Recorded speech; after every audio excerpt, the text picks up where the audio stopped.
C'est le grand jour, le gros choc, le classico entre le Real Madrid et le FC Barcelone, comptant pour les demi-finales retour de la Copa del Rey. Bonjour à vous, chers amis téléspectateurs d'Afrique Sport, et bienvenue dans votre revue de presse quotidienne. Comme d'habitude, que vous soyez au travail ou à la maison, vous restez avec nous pour ce tour de l'actualité sportive. Chers amis, que nous allons débuter en Angleterre avec la presse anglaise qui s'enflamme après ce match nul triste entre les Reds de Liverpool et les Blues de Chelsea, match comptant pour la 8e journée de la Premier League. C'était un match en retard qu'il fallait jouer. Daily Express et Mirror Sport qui reviennent sur cette rencontre assez triste des deux équipes qui sont actuellement en difficulté du côté de la Premier League. Rien n'a changé parce que chez les Blues de Chelsea, déjà, ils vont occuper la 11e place de la Premier League. Du côté des Reds de Liverpool, la 8e place de la Premier League. Comme je l'ai dit tantôt, les deux équipes sont en difficulté. D'ailleurs, Chelsea a récemment renvoyé ou limogé son entraîneur Graham Potter et Julian Nagelsmann est pressenti pour le remplacer. Du côté des Reds de Liverpool, ils sont actuellement éliminés en Ligue des Champions par le Real Madrid et ils sont en train de jouer la survie du côté de la Premier League pour pouvoir essayer de décrocher une qualification pour l'année prochaine. Chelsea, lui, va disputer les quarts de finale de la Ligue des Champions. Chers amis, dites-nous en commentaire aujourd'hui, est-ce que Liverpool va se qualifier pour la Ligue des Champions la saison prochaine, ainsi que les Blues de Chelsea? Pensez-vous, avec un nouvel entraîneur, ils vont essayer maintenant de décrocher une qualification en Ligue des Champions? Donnez vos avis en commentaire. Après cela, nous filons directement en France maintenant pour parler de la nouvelle reconstruction du Paris Saint-Germain. Les grandes manœuvres, oui, ont commencé selon le quotidien Le Parisien. Le club parisien cumule les ratés. Son président Nasser El Khelaifi compte tout rétablir la saison prochaine sur un socle, Kylian Mbappé. La direction du Paris Saint-Germain compte reconstruire l'équipe de la capitale française autour de Kylian Mbappé. Il faut lui trouver des joueurs capables d'évoluer avec lui pour pouvoir aller remporter maintenant la Ligue des Champions, comme l'a si bien évoqué le journal Le Parisien. Et oui, Neymar ne fera pas partie, selon le quotidien parisien, Neymar ne fera pas partie de ces joueurs qui seront autour de Kylian Mbappé. La star brésilienne, avec ses blessures, en même temps son manque de constance au sein du Paris Saint-Germain, raison pour laquelle ils vont le mettre sur le marché l'été prochain pour qu'il puisse trouver un autre club. Et de l'autre côté aussi, il y a Lionel Messi qui est sur le point de quitter le club de la capitale française. On sait que le FC Barcelone veut son retour au sein de la Catalogne, mais en même temps, chers amis, en même temps, aujourd'hui, il y a eu l'offre officielle d'Al Hilal pour Lionel Messi, une offre de 400 millions d'euros par an pour décrocher la Pulga Lionel Messi pour qu'il puisse rejoindre le club d'Arabie Saoudite, même si actuellement il veut toujours évoluer du côté en Europe, du côté que ça soit du Barça ou rester au Paris Saint-Germain. Lionel Messi, on sait actuellement, il a toujours faim de remporter des titres, que ça soit individuel ou collectif, que ça soit la Ligue des Champions ou les championnats européens. Maintenant, reste à savoir si Messi doit rester au PSG ou rejoindre le FC Barcelone ou bien même en Arabie Saoudite. Que pensez-vous de cette équipe du Paris Saint-Germain? Selon vous, quelle est la solution pour que le PSG puisse reconstruire une très grande équipe capable de remporter la Ligue des Champions? J'aimerais avoir vos avis en commentaire. Vous me dites comment le Paris Saint-Germain doit faire, la solution pour avoir une équipe solide capable de remporter la Ligue des Champions. De l'autre côté, que pensez-vous de l'avenir de Lionel Messi? Doit-il rester au PSG, rejoindre le Barça ou bien aller directement en Arabie Saoudite? Donnez vos avis en commentaire. Après cela, chers amis, nous allons directement du côté de l'Espagne avec la presse madrilène qui s'enflamme pour ce classico, ce grand jour. Barça qui va accueillir le Real Madrid pour les demi-finales de la Copa del Rey. Retour au match aller au Santiago Bernabéu, c'était le Barça qui avait enregistré une victoire sur un score de 1-0. Et là, le quotidien AS nous parle de resistencia or remontada. Résistance pour le Barça qui est actuellement devant, qui est à 1-0. Le Real Madrid va-t-il remonter le club catalan? Aujourd'hui, ce sera la résistance pour le Barça ou la remontada pour le club merengue. Reste à savoir aujourd'hui si le club merengue va déclencher une remontada pour décrocher une qualification en finale de la Copa del Rey, ou ce sera la résistance du côté du Barça. Marca nous dit la même chose, semi-finale entre les deux grands hommes, Karim Benzema et Robert Lewandowski, les deux meilleurs buteurs du championnat espagnol de la Liga. selon vous, chers amis, quelle est l'équipe qui va remporter la victoire et décrocher une qualification en Liga entre le Real Madrid et le FC Barcelone? Du côté de la presse catalane, Sport et Mundo Deportivo parlent aussi de cette rencontre. Mucho más que una copa, c'est plus qu'une copa. Pourquoi?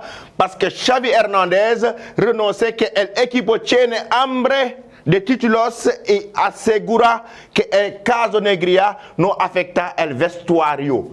Parce que Xavi estime que le club catalan a faim de titres, a faim de trophées, que le Barça veut remporter des trophées et l'affaire Negria n'a pas du tout affecté le vestiaire du FC Barcelone. Ça veut dire que le Barça est resté concentré pour décrocher une qualification en finale de la Copa del Rey. Raison pour laquelle d'ailleurs le quotidien Sport nous dit en même temps que el Barça busca la victoria ante el Madrid para clarificar para la finale. Oui, le Barça a besoin de cette victoire pour décrocher une qualification en finale de la Copa del Rey. Mundo Deportivo, lui, nous dit classicao, pas classico. Il joue avec les mots.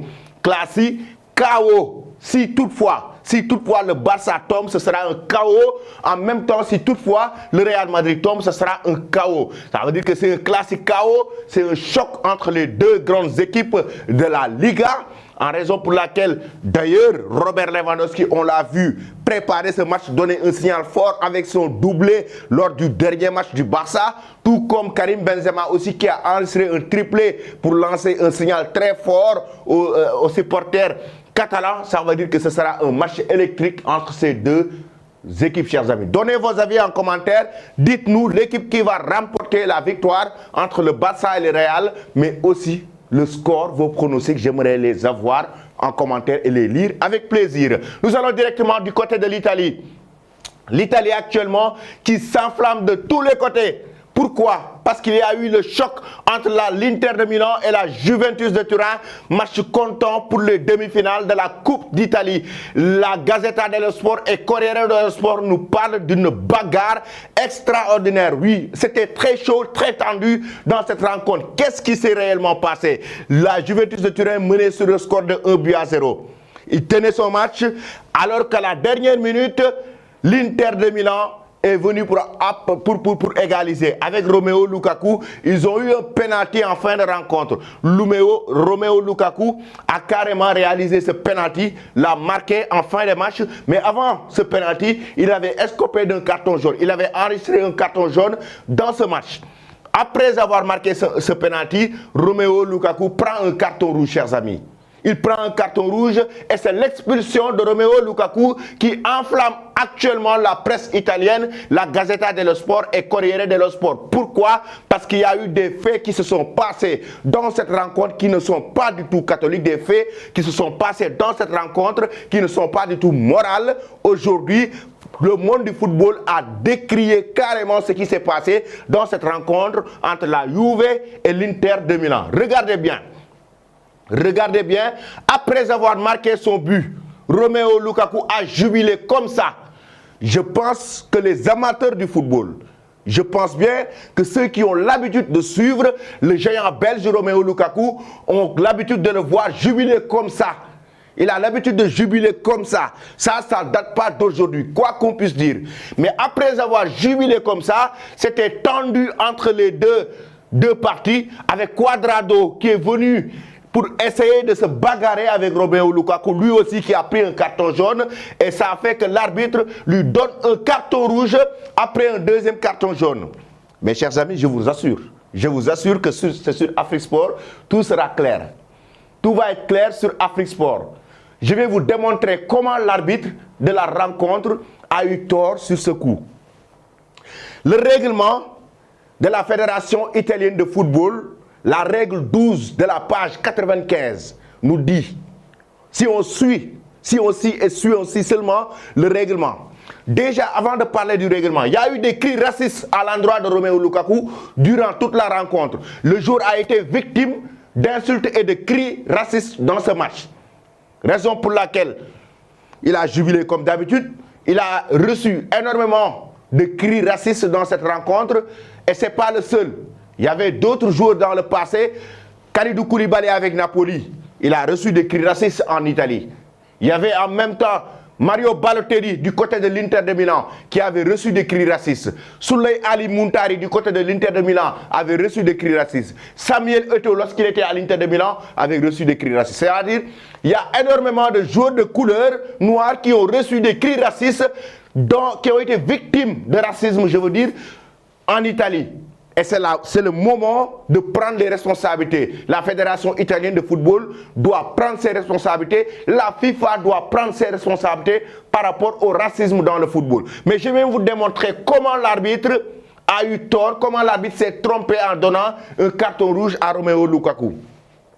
Le règlement intérieur de la Fédération italienne de football, la règle 12 de la page 85 nous dit que l'arbitre doit donner un carton jaune à un joueur après un but sur 4 raisons. Voici les 4 raisons pour lesquelles l'arbitre doit donner un carton jaune à un joueur. La première raison, c'est quoi?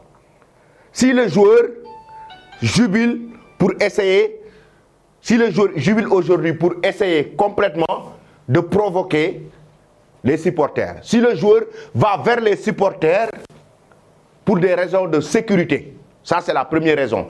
Est-ce que Lukaku est allé vers les supporters de l'Inter de Milan pour créer des problèmes de sécurité?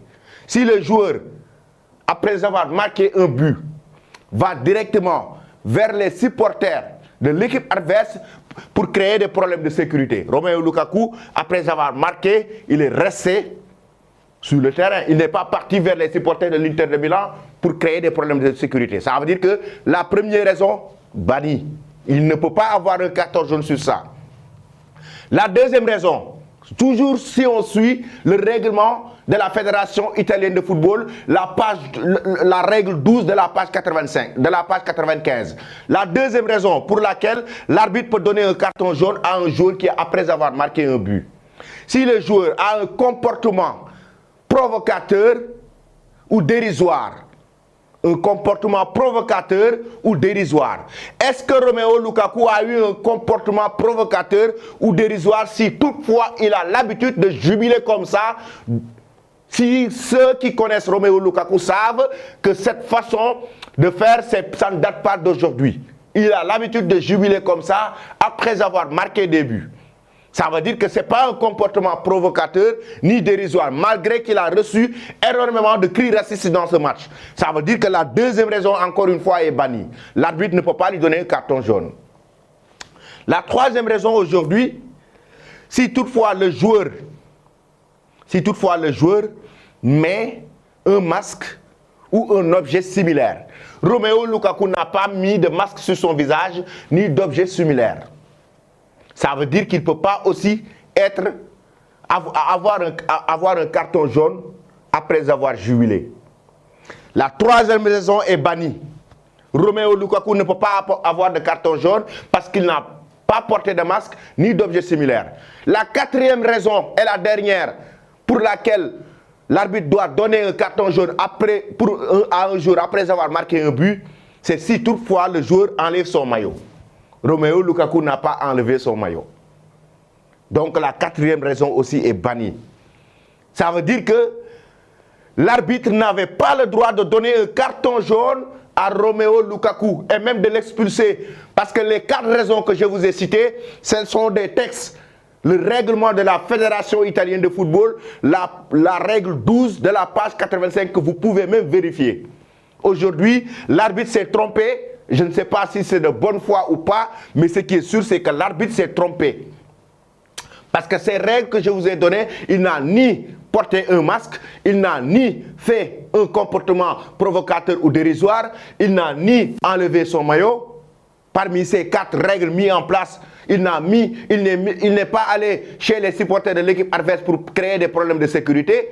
Les 4 règles que la Fédération italienne même a mis en place concernant les joueurs après avoir marqué un but, et l'arbitre, lui, qui prend une sanction, un carton jaune pour le donner à Romelu Lukaku, tout en sachant qu'il a reçu des cris racistes durant toute la rencontre. C'est juste scandaleux. C'est un scandale ce qui se passe en Italie et ce n'est pas du tout normal. L'arbitre même doit être étudié au niveau de la commission discipline de la Fédération italienne de football. La FIFA doit même s'autosaisir, prendre ses responsabilités par rapport à ça. parce que c'est juste scandaleux. Un joueur de couleur noire qui a été victime de cris racistes dans un match de football et après avoir marqué un but, il jubile, on lui donne un carton jaune pour l'expulser, alors qu'il y a eu ses adversaires qui ont même essayé de se bagarrer avec lui. C'est scandaleux. Romelu Lukaku mérite des excuses au niveau de l'arbitrage, il mérite des excuses venant des supporters de la Juventus de Turin et de l'équipe de la Juve. Ça, je prends mes responsabilités et je le dis. Que pensez-vous, chers amis, de cette affaire, de ce scandale qui a eu lieu en Italie avec Romelu Lukaku, l'expulsion en même temps? Donnez vos avis concernant l'arbitrage, le fait de donner un deuxième carton jaune pour expulser le géant belge Romelu Lukaku. Donnez vos avis en commentaire. Après cela, nous filons directement maintenant en Allemagne. Le journal L'équipe est revenu sur la défaite du Bayern Munich face à Fribourg. Le Bayern Munich qui tombe. Tuchel, premier couac. Effectivement, Tuchel a pourtant bien débuté. Il a bien débuté avec le club bavarois après avoir enregistré une belle victoire face au Borussia Dortmund en championnat. Mais en quart de finale de la Coupe d'Allemagne, 3 jours après avoir battu Dortmund en Bundesliga, le Bayern Munich a été éliminé de la Coupe d'Allemagne par Fribourg sur un score de 2-1. C'est à la toute dernière minute de jeu que le Bayern Munich tombe.